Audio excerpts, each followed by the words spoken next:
Hey everybody, Ricer's here to discuss One Piece manga chapter 1027 titled Danger Beyond Imagining. Cover page this week is pretty interesting, but not for the reason you might expect. So obviously we got Roger here drawing all over a lion. This is great, funny little scene, but what I think is most important is Shanks and Buggy in the background. If you look, the reader didn't specifically request for Oda to include either of them, which means Oda took the time to include them. Why is this? Well, we know that Oda said that Shanks is going to make his move sometime this year in 2021, so maybe this is a little hint that maybe we'll get to see our favorite Yonko come back into the story again sometime soon. And hey, maybe Buggy will be with him. We know with the Warlords getting disbanded, there's always that possibility that he went and joined Shanks' crew with no one to protect him and keep him safe with the Giants leaving. It's certainly possible that these two will come back and be working together, and that would be really awesome to see. Alright, so the chapter this week starts off with Neko picking himself up after defeating Perospero.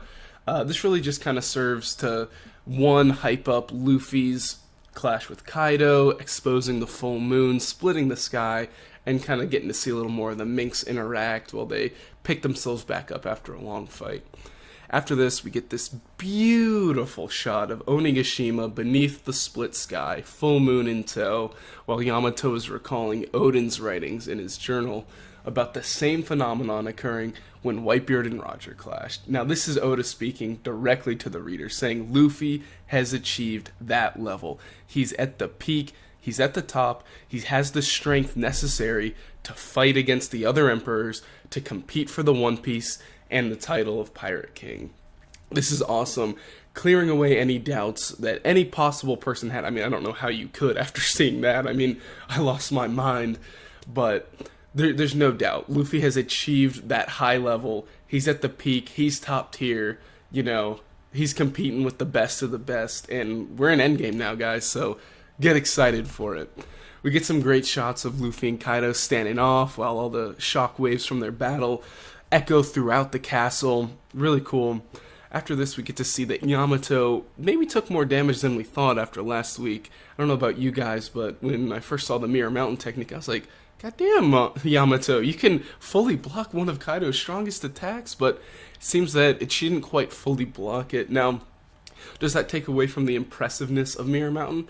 A little bit. Still a great technique to activate last minute and block out some damage from attacks that she otherwise wouldn't be able to dodge. Maybe not quite the invincibility cloak that we thought it was after last week. Either way, Yamato's been super impressive against Kaido. While obviously, she's not going to be able to beat him by any means, she's held her own against him for a long time. And, I would honestly say it's even more impressive knowing that she's clashed with Kaido so many times, because yes, she knows Kaido's abilities more too, but since she's the weaker one, Kaido knowing her abilities gives him a much bigger advantage. So, the way I see it, I'm really impressed by what Yamato has done, and can't wait to see what else she does throughout the remainder of this arc. Though based on this chapter, it would seem she's going to play a more supportive role, but we'll have to wait and see. Yamato and Momo then flee because, with Yamato being pretty injured and Momo being quite afraid, they need to escape. Luffy tells them to leave, kind of ordering them around like a crew member, but this is just Luffy being a leader, because this is life or death, and he needs to fight Kaido and go at him one-on-one, as we see later. As they run away, Kaido goes in for an attack. Yamato's able to block the first one with her club. Kaido comes in again like the unrelentless ogre he is. Luffy comes in and wraps his legs around Kaido's neck. Now this is really awesome, because this is base Luffy just using a strength feat with his legs, no gears, none of that, which I feel like in recent times, especially post time skip, everything impressive that Luffy does involves the gears or conquers Haki in some way. So to just see base Luffy wrap his legs around Kaido and be able to hold him back like that, I think is a great testament to the growth that Luffy has had during this arc, and I can't wait to see what else he's able to pull off during this fight. While this happens, Yamato kind of notices that Luffy wants the one-on-one fight. Luffy's like, I'm sick of losing to this damn dragon. I'm taking him one-on-one. No one is helping me from here on out. He lets out a big smile after seeing Yamato notice this. Harkens back to that cover panel with Roger almost a little bit. That big Will of D smile that we all know and love. And yeah, super excited to start seeing the meat and potatoes of this fight. We've gotten a little bit here and there, just, some pot shots here and there, but we have much more of this fight to go, and hopefully in the next few chapters here we'll get to see some more of that. As Yamato and Momo fly away, Momo starts to realize that he can create clouds now. He's afraid at first, but Yamato coaches him through it. She said, hey, you got this. You have the same power as Kaido. Just create the clouds and grab onto them, and you can fly through the sky. He does this, and he's able to fly now. And this is really beautiful to me because since Yamato is Odin, she's the father and son dynamic is really cool here. And I really liked seeing that, and we get to see a little bit more of that throughout this chapter, and hopefully we'll get to see more of that throughout this arc. I think it's really beautiful. Really like the way that's being set up. Now, as they're flying away, they realize that the island is starting to collapse. Yamato starts to say, hey, Kaido's power might be weakening here. Now, that might be a little misleading, and here's why I think that. We don't know what type of stamina toll holding up the island has taken on Kaido.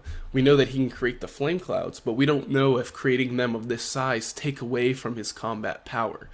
I think that it's possible that Kaido is diverting his power towards the fight with Luffy and less on keeping Onigashima afloat, because in his mind he's like, oh, we're almost there. It's okay if we fall a little bit.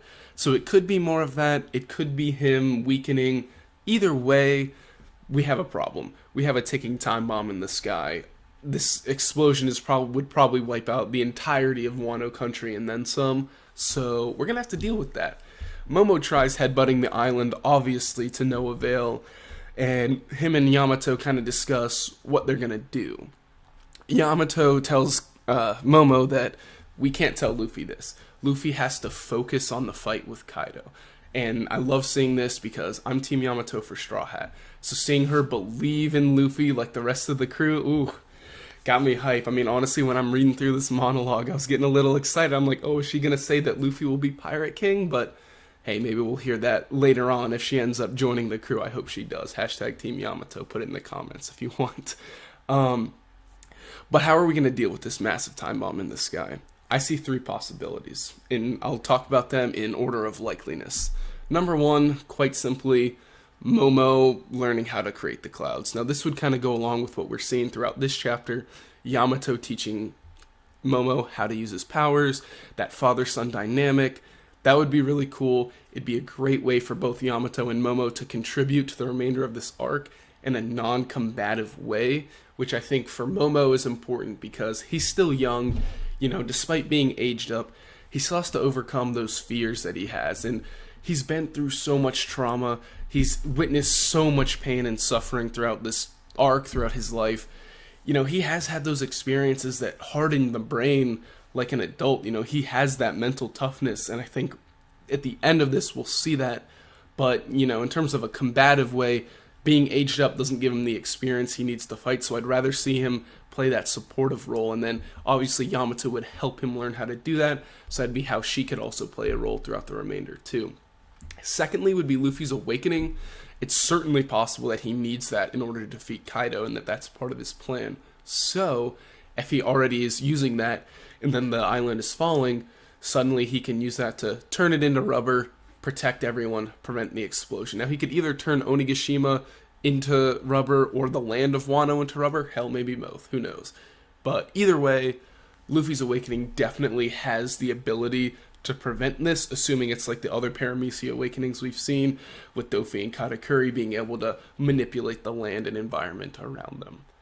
Last and least likely, but would be really cool, especially for the Zoro fanboys, if you remember One Piece Film Stampede, if you've seen it, Fujitora summons a massive meteor. Zoro cuts it in half, but this doesn't solve the problem because these two halves are still falling towards everyone and gonna kill everyone. But then in comes Mihawk with Yoro in tow, one casual slash and just blows it all away. It's super cool if you've seen that scene in the movie. And Onigashima, I would say, is comparable, probably bigger in size to that, so that'd be a great way for Oda to give Zoro even more feats, even though he already has a ridiculous list already in this arc. But the one thing with this is that you'd have to evacuate the island, because obviously they're not just going to have Zoro kill thousands of people, whether they're friend or foe, Oda's not going to have Zoro commit, like, kill thousands. I don't think that's going to happen in One Piece. So, but hey, if they're able to evacuate the island, great way for Zoro to get a feat. Hell, I mean, Law could do it too. I mean, he's a swordsman as well, right? So, we'll see what happens. Comment below what you think is going to happen. How do you think they're going to deal with this ticking time bomb in the sky? Personally, I think I'm leaning towards Momo, with Luffy being a strong second. But hey, you know what? Maybe there's something I didn't think of. Let me know. Tell me what you think. The second half of this chapter focuses on the fight between King and Zoro. Now here we get the debut of King the Wildfire's hybrid form, and oh man, is it a cool one. I'm loving this design. I think it's intimidating. I think it's scary.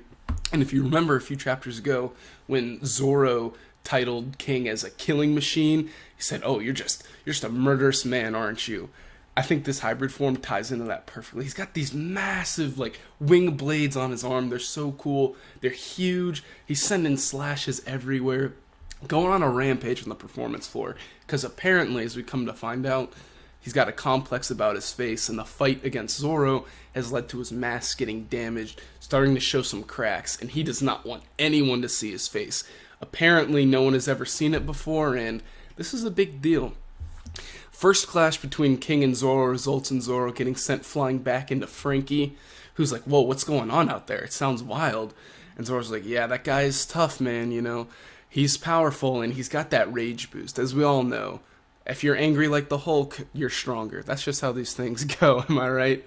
So Frankie's like, "Oh man, you want me to help?" And Zoro's like, No, it's not needed. I got this. It's all good. Now look, I have faith in Zoro. I've trusted in the pirate hunter himself for so long, but I mean, he gets tossed around like a rag doll throughout this chapter. I mean, he loses each and every clash.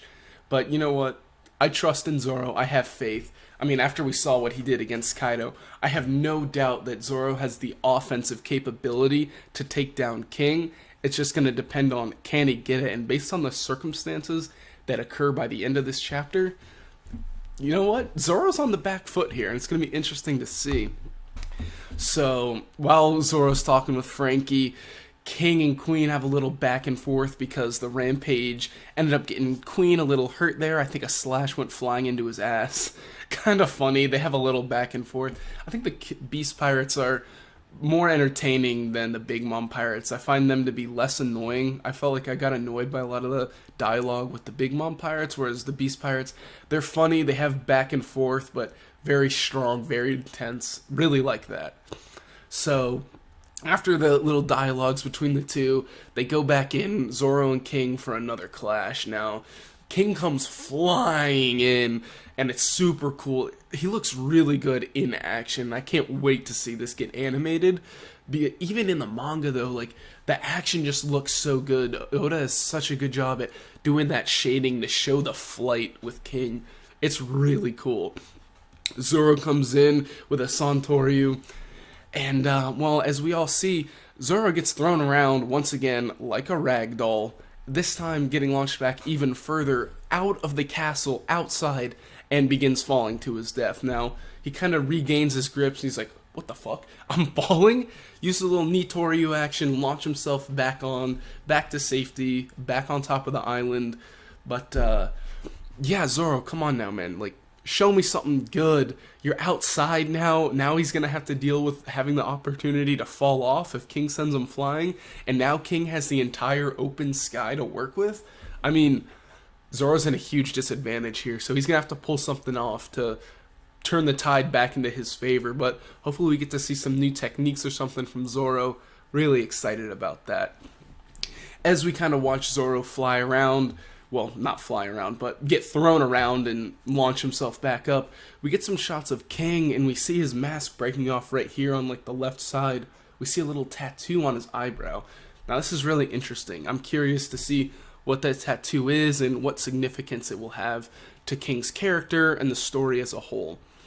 Now, at the end here, we have a little dialogue between the two, and you can tell that they respect each other. They know that, you know, each of them are strong in their own rights, and they're honoring each other, and will give them an honorable death should either of them fall. Now, we all know Zoro's going to win this fight, just going to come down to how. Now this last shot of King we get here, we can start to see a little bit of his face, a little bit of his hair. So I want to ask you guys, what do you think is the reason for King's complex about his face? Do you think it's the tattoo? Maybe he's embarrassed about what the tattoo is or means? Something kind of along the lines of the slave tattoos that, were given out by the celestial dragons. Do you think it's because he doesn't like the way his face looks? Maybe he's, I can see his hair. His hair looks long, like slicked back. So maybe, maybe he's really beautiful. And since he's, sadistic and a murderous machine, maybe beautiful is not what he wants to look like because he wants to be intimidating. So we'll see. I mean, maybe he's just ugly and is worried about that. We don't really know. But comment below what you think is going to be the reason behind the fears that he has about his face being revealed. Alright, that's going to do it for me today, guys. Thank you so much for watching. Make sure to like the video if you did. Leave a comment detailing your reactions and thoughts on this week's chapter. And make sure to subscribe for more anime and manga content. Bye-bye now.